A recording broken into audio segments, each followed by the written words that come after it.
ഇപ്പോൾ റജി ലൂക്കോസ് കൂടി ചേരുന്നുണ്ട്. ശ്രീ റജി ലൂക്കോസ്, ഒരു ഇടത് നിരീക്ഷകൻ എന്ന നിലയിൽ നിങ്ങളൊക്കെ വലിയ സന്തോഷിക്കുകയാണ് കോൺഗ്രസിനുള്ളിലെ ഈ പടലപ്പിണക്കം ആണോ?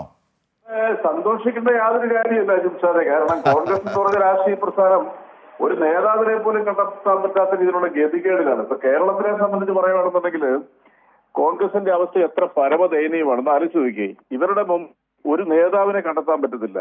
അതായത് കെ സുധാകരൻ എന്ന് പറയുന്ന ദുർബലമായ കേരളത്തിലെ ജനങ്ങൾക്ക് 1%, പ്രത്യേകിച്ച് കോൺഗ്രസ്സുകാർക്ക് അംഗീകരിക്കാൻ പറ്റാത്ത കെ സുധാകരനെ മാറ്റാൻ പോലും കഴിഞ്ഞ കുറെ നാളുകളായിട്ട് ഇവർ ശ്രമിക്കുന്നു. പക്ഷെ സാധിക്കുന്നില്ല. കാരണം എന്തുകൊണ്ടാ? ആര് വന്നാലും ആ പാർട്ടിയിൽ പ്രശ്നങ്ങളുണ്ടാവും, കോളുണ്ടാവും. അപ്പൊ അതുകൊണ്ട് തീർച്ചയായിട്ടും കോൺഗ്രസ് എന്ന് പറയുന്ന രാഷ്ട്രീയ പ്രസ്ഥാനം ഈ എതിർപ്പിന്റെ രാഷ്ട്രീയം ഉയർത്തുക എന്നല്ലാതെ ഒരു പരിണാമത്തിലേക്കോ ഒരു മാറ്റത്തിലേക്ക് കടക്കാൻ അവർ ദുർബലരാണ്. ഇപ്പൊ മുല്ലപ്പള്ളി രാമചന്ദ്രന്റെ പ്രസ്താവന 2 തരത്തിൽ കേരളം ശ്രദ്ധിക്കപ്പെട്ടു. ഒന്ന്, അദ്ദേഹം കഴിഞ്ഞ ഏതാനും ദിവസങ്ങൾക്ക് മുമ്പ് മൂന്നാമതും പിണറായി വിജയൻ LDF സർക്കാർ അധികാരത്തിലെത്തുമെന്ന് അദ്ദേഹം തുറന്നു പറഞ്ഞു. പിന്നീട് അദ്ദേഹത്തിന്റെ ഭാഷ്യത്തിൽ അദ്ദേഹം അത് പറഞ്ഞ് നിഷേധിച്ചായിട്ട് ചില വാർത്തകൾ വന്നെങ്കിലും അദ്ദേഹം പരസ്യമായിട്ടൊന്നും അങ്ങനെ നിഷേധം നടത്തിയിട്ടില്ല. രണ്ടാമത്, കഴിഞ്ഞ ഏതാനും KPCC പ്രസിഡന്റിന്റെ അവസ്ഥ നമുക്കറിയാമല്ലോ. അതായത് ഇപ്പൊ ഇങ്ങോട്ട് നോക്കുകയാണെന്നുണ്ടെങ്കിൽ മുല്ലപ്പള്ളി അപമാനത്തിനെ ഇറങ്ങിപ്പോയി, VM സുധീരൻ അവഹേളിക്കപ്പെട്ട് ഇറങ്ങിപ്പോയി, തെന്നല ബാലകൃഷ്ണനുള്ള ഏറ്റവും മോശമായ രീതിയിൽ അദ്ദേഹത്തിനെ ഒരു സുപ്രഭാതത്തിൽ ഇറക്കി വിടുക. എന്തിനാണ് അദ്ദേഹത്തിനെ ഇറക്കി വിടുന്നുള്ളത് ഇന്നുവരെ കോൺഗ്രസ്സുകാർക്ക് പോലും മനസ്സിലായിട്ടില്ല. അപ്പൊ KPCC പ്രസിഡന്റ് എന്ന് പറയുന്ന ഈ പ്രഹേളിക്ക് മുമ്പിൽ തലകുറിച്ച് നിൽക്കുന്ന ഒരു ഗതികേടിലാണ് ഇപ്പോൾ കോൺഗ്രസ് എന്ന് പറയുന്നത്. ഇന്നിപ്പോ AICC അങ്ങോട്ട് വിളിച്ചിട്ടുണ്ട് കുറെ നേതാക്കളെ. ഞാൻ മനസ്സിലാക്കുന്നത് ശരിയാണെന്നുണ്ടെങ്കിൽ പക്ഷേ ഈ കോൺഗ്രസിന്റെ നേതൃത്വത്തിലേക്ക് സതീശന്റെ ഹൈജാക്കിംഗ് അത് നടക്കുമോ? കെ സുധാകരനെതിരായ ഒരു നീക്കം ഉണ്ടായെന്നിരിക്കട്ടെ, ശശി തരൂർ ഉന്നയിച്ച ആവശ്യങ്ങൾ പരിഹരിക്കപ്പെടുന്ന ഒരു നീക്കം ക്രിയേറ്റീവായി കോൺഗ്രസിനുള്ളിൽ ഹൈക്കമാൻഡിന് അത് എടുക്കാൻ കഴിയില്ല KPCCയുടെ നിലവിലത്തെ പശ്ചാത്തലത്തിലൊക്കെ. പക്ഷേ അങ്ങനെ ഉണ്ടായാൽ പോലും, നമ്മൾ അനുമാനിച്ചാൽ പോലും അതൊരു പ്രശ്നപരിഹാരത്തിലേക്ക് പോകില്ല, അത് കൂടുതൽ സങ്കീർണമാകും. ഏതെടുത്താലും പ്രശ്നം എന്ന നിലയിലേക്ക് കോൺഗ്രസ് മാറിയിരിക്കുകയാണ്. അപ്പോൾ ശശി തരൂരിനെ പകരം പ്രതിഷ്ഠിക്കുക എന്നതിന് വലിയ വിമർശനമുണ്ട്. സതീശനടക്കമുള്ളവരുടെ എതിർപ്പ് അവിടെ ശക്തമാകും.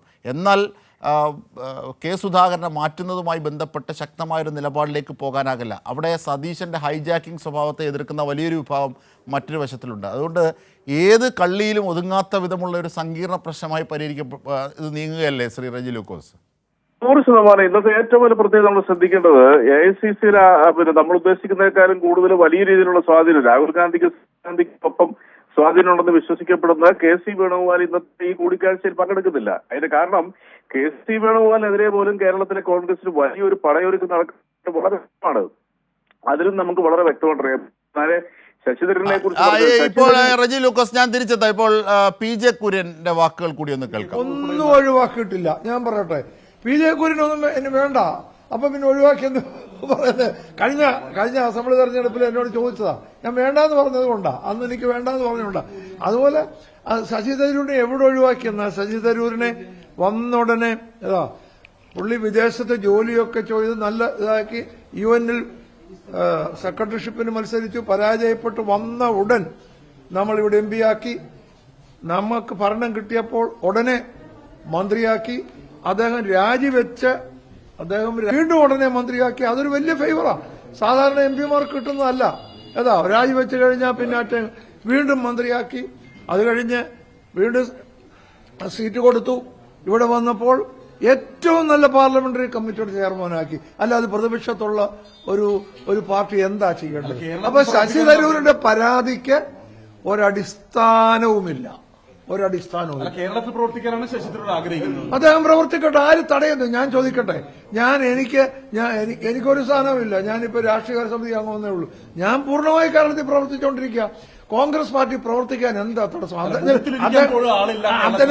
അദ്ദേഹം MP ആണ്, പ്രഗത്ഭനാണ്, നല്ല പ്രസംഗകനാണ്. അദ്ദേഹത്തിന് നേതൃത്വ ഗുണങ്ങളുള്ള ആളാണ്, ഡിപ്ലോമസി ഉണ്ട്. അദ്ദേഹത്തിന് കേരളത്തിൽ പ്രവർത്തിക്കാൻ ഒരു തടസ്സവുമില്ല. കോൺഗ്രസിന്റെ വോട്ട് മാത്രം കയറിക്കൊണ്ട് ഇനി അധികാരത്തിൽ കിട്ടില്ല, പുറമേ നിന്നുള്ള വോട്ട് വേണം. അതിന് താൻ വോട്ട് ആകർഷിക്കാൻ പറ്റുന്ന അദ്ദേഹം തന്നെയല്ല. ഞാൻ 950 ഇടതുപക്ഷത്തിന്റെ ഞാൻ അവിടെ ഒരു നിയോജക മണ്ഡലത്തിൽ ഒരിക്കലും കോൺഗ്രസ് ജയിച്ചിട്ടില്ലാടത്ത് ഞാൻ നിന്നു. അത് കഴിഞ്ഞ് 5 പ്രാവശ്യം അവിടെ ജയിച്ചു. കാര്യം എന്താണ്?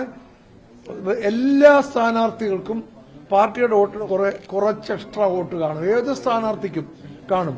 അദ്ദേഹത്തിനുണ്ട്. പക്ഷെങ്കിൽ അദ്ദേഹത്തിന് കൂടുതലുണ്ടെന്ന് പറഞ്ഞാൽ കഴിഞ്ഞ തെരഞ്ഞെടുപ്പിലാണ് നമ്മൾ കണ്ടത്. അദ്ദേഹം രാജീവ് ചന്ദ്രശേഖരോട് നെക്ക് നിൽക്കുകയായിരുന്നു. അവസാനം അദ്ദേഹത്തെ ജയിപ്പിച്ചത് കടൽ തീരത്തുള്ള തീരദേശവാസികളായ ഫിഷർമെൻ. അവർ മുഴുവൻ ട്രഡീഷണലി കോൺഗ്രസ്സുകാരാ. ആ കോൺഗ്രസ്സുകാർ വോട്ട് ചെയ്താ ജയിച്ചത്. അപ്പൊ അദ്ദേഹത്തിന്റെ ആ ക്ലെയിമിന് ഒരു അർത്ഥവുമില്ല.